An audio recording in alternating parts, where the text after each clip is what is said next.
These are the main passenger elevators at Cathedral Mansions apartments in Oakland, Pittsburgh, Pennsylvania.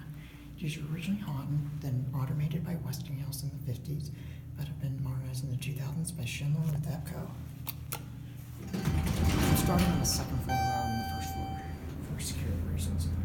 Fixtures Westinghouse, I'll go right down to the basement and check it out.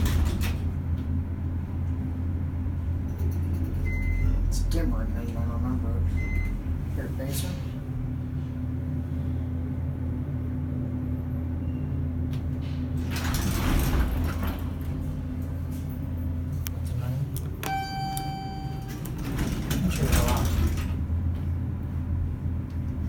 Yeah, I think these were on because that's what the freight elevator is. I think it's manual.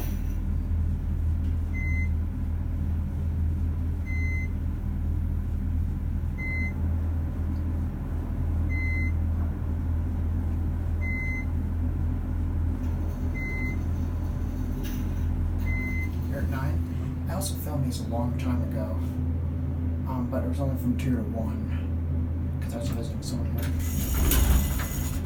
Right down to 2. And we found EPCO Circleline fixtures, basic cabs, there's Big Brother, Guardian. You got your nice 1950s Westinghouse ceiling there. The middle ceiling panel is not original. That's probably done during the modernization. Here at back of 2.